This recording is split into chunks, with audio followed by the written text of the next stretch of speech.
మూలిగే నక్క మీద తాటికాయ పడ్డట్లుగా అసలకే ఓటమి భయంతో ఉన్నటువంటి మాజీ మంత్రి గుడివాడ అమర్నాథ్ని గంగవరం పోర్టు వ్యవహారం ఇప్పుడు మరింత భయపెడుతోందా? గంగవరం పోర్టు వ్యవహారం వల్లే రానున్నటువంటి సార్వత్రిక ఎన్నికల్లో నేను ఓడిపోవడం ఖాయం అనేటువంటి ఆలోచనకి గుడివాడ అమర్నాథ్ వచ్చేసారా అంటే అవుననే సమాధానం ఇస్తున్నారు కొంతమంది రాజకీయ విశ్లేషకులు. ఇక ఇదే అంశానికి సంబంధించి మనతో మాట్లాడేందుకు ప్రముఖ రాజకీయ విశ్లేషకులు, ప్రముఖ సీనియర్ జర్నలిస్ట్ ప్రసాద్ గారు మనతో ఉన్నారు. సార్తో మాట్లాడదాం. సార్ నమస్తే. సార్ నమస్తే అండి. సార్, అసలుకే ఓటమి భయంలో ఉన్నటువంటి గుడివాడ అమర్నాథ్ గారిని ఈ గంగవరం పోర్టు వ్యవహారం అనేది మరింత భయపెడుతోంది. ఈ గంగవరం పోర్టు వ్యవహారం వల్లే ఆయన రానున్నటువంటి ఎన్నికల్లో ఓడిపోబోతున్నాడు అనేటువంటి భావనలో ఆయన ఉన్నాడు అంటూ ఒక వార్త ఇప్పుడు సోషల్ మీడియాలో చక్కర్లు కొడుతూ ఉంది. ఏంటి సార్ ఈ అంశం మీద మీ విశ్లేషణ ఏంటి? ఇప్పుడు గుడివాడ అమర్నాథ్ గారి గురించి చెప్పాలంటే గుడ్డు అమర్నాథ్ గారు ఎగ్జాక్ట్లీ. సో ఆయన పరిశ్రమల శాఖ మంత్రిగా చేసింది ఏంటంటే, కంపెనీలు తెచ్చింది ఏంటంటే అప్పడాల కంపెనీలు, పచ్చళ్ళ కంపెనీలు, కోడిగుడ్ల కంపెనీలు. సో ఇంతకుమించి పెద్దగా ఆయన సాధించింది ఏమీ లేదు. సో మొన్నటి వరకు ఆయన పరిశ్రమల శాఖ మంత్రిగా అనకాపల్లి నియోజకవర్గానికి ప్రాతినిధ్యం వహించారు కాబట్టి ఒక విధంగా చెప్పాలంటే ఆయన ఒక సేఫ్ జోన్లో ఉండేవాడు ఆయన.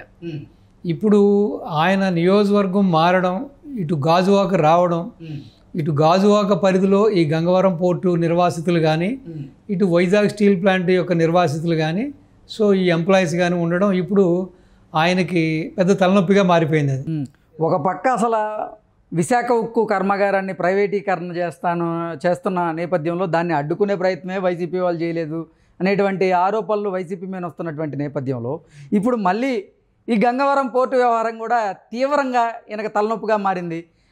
ఒక పక్క అసలు దానికే సమాధానం చెప్పుకోలేకపోతే ఇప్పుడు ఈ అంశం కొత్తగా నాకు తలనొప్పిగా తీసుకొస్తుంది అంటూ ఆయన భావిస్తున్నారు అన్నట్లుగా కొన్ని వార్తలు వస్తున్నాయి సార్. డెఫినెట్గా అండి. ఎందుకంటే ఇప్పుడు ఇది గంగవరం పోర్ట్ అనేది గవర్నమెంట్కి 11% వాటా ఉండేది. సో మిగతాది ఒక రాజుగారిది. అది గంగవరం పోర్ట్ అనేది ఒక రాజుగారిది. ఆయన చాలా సౌమ్యుడు, మంచి వ్యక్తి. సో ప్లస్ ఇంకో రూపాయి కూడా అప్పు లేదు ఆయనకి. అంటే ఆ పోర్టు మీద ఎటువంటి లైబిలిటీస్ లేకుండా నడిపించే వ్యక్తి ఆయన. అటువంటిది బయట బాహటంగానే చాలామంది చెప్పేది ఏంటంటే ఇండస్ట్రియలిస్టులు కానీ లేకపోతే రాజుగారికి సన్నిహితంగా ఉండేవాళ్ళు కానీ, ఈవెన్ రాజుగారు కూడా బయట చెప్పి వాపోయింది కూడా ఏంటంటే కేవలం దాని మీద అదానీ మనసు పడ్డాడని. అదానీ యొక్క బ్యాకప్ ఎవరో మీకు తెలుసు సెంటర్లో. సో అమిత్ షాకి, ఇటు మోడీ గారికి దత్తపుత్రులుగా చెప్పుకుంటారు.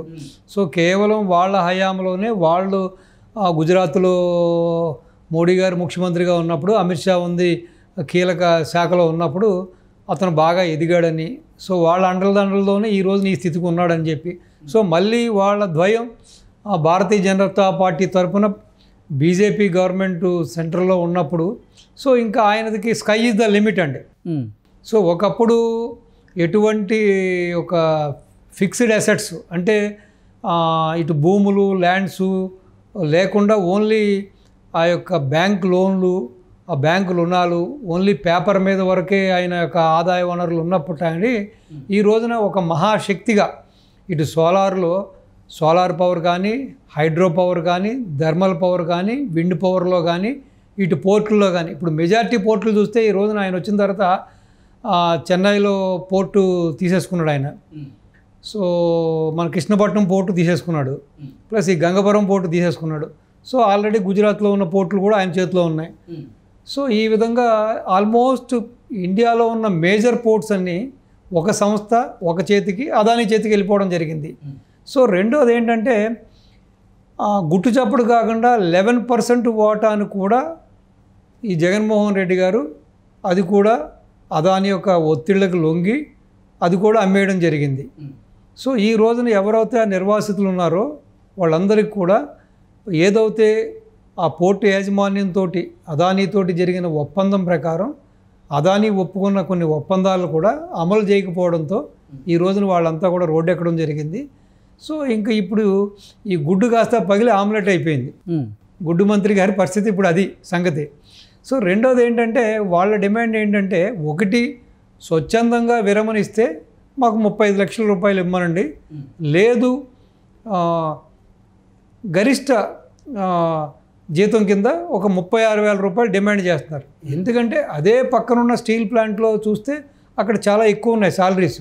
ఇప్పుడు ఇదే ఎంప్లాయీస్కి అక్కడ స్కేల్కి ఇక్కడ స్కేల్కి నక్కకి నాకలోకానికి ఉన్న తేడా ఉంది. అయినా సరే ఆ ఎంప్లాయీస్ కూడా ఒక మెట్టు దిగొచ్చి వాళ్ళు చాలా సమంజసంగా మాట్లాడుతున్నారు. దాన్ని కూడా పరిష్కరించిన స్థితిలో ఈ రోజున ఈ గుడ్డు పరిస్థితి అంత దయనీయంగా ఉంది. ఎందుకంటే అక్కడ స్వయాన రాష్ట్ర ముఖ్యమంత్రే బెండయి రాష్ట్ర ముఖ్యమంత్రే ఇటు అదానీని ఏ విధంగానూ అదిలించి బెదిరించలేని పరిస్థితిలో ఉన్నప్పుడు ఇంకా ఆఫ్టర్ ఆల్ ఇప్పుడు కోడి పెట్టే కోడి పెట్టే ఏమీ చేయలేనప్పుడు గుడ్డు ఏం చేస్తుందండి? ఇది గుడ్డు రూపంలో ఉంది. సో అటువంటిది ఈ రోజున అమర్నాథ్ గారి పరిస్థితి అది. సో మరి కోడి పెట్టేవారంటారు సార్ ఇంతకీ? కోడిపెట్ట జగన్మోహన్ రెడ్డి కదా. కోడిపెట్టే అక్కడ ఏమీ చేయలేకపోతున్నప్పుడు ఆ కోడిపెట్టిన గుడ్డు ఇది. ఈ గుడ్డు ఏం చేస్తుందండి? ఇప్పుడు గుడ్డు పరిస్థితి ఏమైందంటే చితికి ఆమ్లెట్ అయ్యే పరిస్థితి ఉంది. సో డెఫినెట్గా ప్రజల యొక్క వ్యతిరేకత అయితే చాలా ఇదిగానే ఉంది. సో ఇది ఒక శరాగతం ఆయనకి ఎలక్షన్లో సామెత చెప్పినట్టుగా, మీరు ఇందాక చెప్పినట్టుగా ఏదో అసలే ఆల్రెడీ వైసీపీకి ఈ యొక్క వ్యతిరేక పవనాలు బలంగా వేస్తున్నాయి. దానికి తోడు అసలు గుడివాడ అమర్నాథ్ గారికి భారీ స్థాయిలో వ్యతిరేకత ఉంది.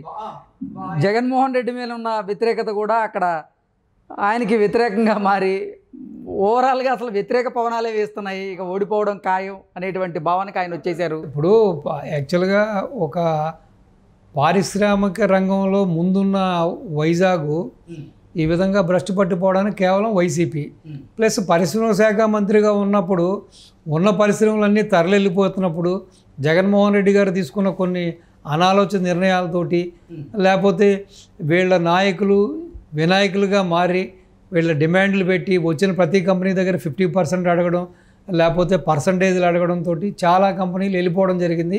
సో ఉన్న కంపెనీలు కూడా సరిగ్గా చూసుకోకపోవడం. ఈ యొక్క అమర్నాథ్ గారికి ఈ యొక్క ఇటు యువత నుంచి కానీ ఇటు లోకల్ ప్రజానీకం నుంచి కానీ ఈ అవకతవకల వలన ప్లస్ ఆయన పరిశ్రమల శాఖ మంత్రిగా ఉన్నప్పుడు కూడా చాలా హాస్యాస్పదంగా అప్పడాల కంపెనీ ఒక కంపెనీ అన్నట్టు, తోపుడు బళ్ళు కూడా ఒక ఇండస్ట్రీ అన్నట్టు, ఈ విధంగా పచ్చళ్ళుగా కంపెనీలు అన్నట్టుగా మాట్లాడటం కూడా అక్కడ ప్రజల్లో పలచనైపోయాడు ఆయన. ఎటువంటి యొక్క అక్కడ ఇటు ఎంప్లాయ్మెంట్ జనరేషన్ చేయకపోవడంతో సో ఇటు పార్టీ మీద ఉన్నది, ఈయన మీద ఉన్నది, ప్లస్ ఈ రోజున ఈ గంగవరం పోర్టు నిర్వాసితులు ప్లస్ ఈ గంగవరం పోర్టు ఎంప్లాయీస్ ప్లస్ ఇటు వైజాగ్ స్టీల్ ప్లాంట్కి సంబంధించిన ఎంప్లాయీస్ కూడా అది ప్రైవేటీకరణ జరుగుతుంటే కూడా ఆ దిశగా జగన్మోహన్ రెడ్డి ఎటువంటి దానికి సహాయ సహకారాలు అందించలేదు. రెండోది ఒక 1 వీక్ బ్యాక్ కూడా సీఎం గారిని కలిసి వాళ్ళు ఏదో మెమరాండం ఇచ్చినప్పుడు కూడా అలాగా అయ్యో నాకు తెలియదని మాట్లాడడం కూడా జరిగింది వైజాగ్ స్టీల్ ప్లాంట్ ఎంప్లాయీస్ తోటి. అవును, వాళ్ళందరూ కూడా అవాక్కయ్యారు. సో ఇవన్నీ కూడా కర్ణుడి చావుకి 1,00,000 కారణాలు అన్నట్టు ఇప్పుడు ఇవన్నీ కూడా ఈ గుడ్డు అమర్నాథ్ గారు గుడ్డు పగిలిపోవడానికి ఇవన్నీ కారణాలు అయినాయి. సో చూద్దాం, వెయిట్ చేద్దాం. ఎందుకంటే ఇప్పుడు ఎటు ప్రశ్నించలేని పరిస్థితిలో వీళ్ళు ఉన్నారు. ఇప్పుడు అదానిని డిమాండ్ చేసే పరిస్థితి వీళ్ళది కాదు. సో అదానీ లెవెల్ ఏంటో మీకు తెలుసు, నాకు తెలుసు. సో ఆల్రెడీ అదానీతో లాలూజీ వ్యవహారం జరుగుతున్నందువల్ల సో డెఫినెట్గా వీళ్ళు అయితే ఇటు నిర్వాసితులకు కానీ ఎంప్లాయీస్కి కానీ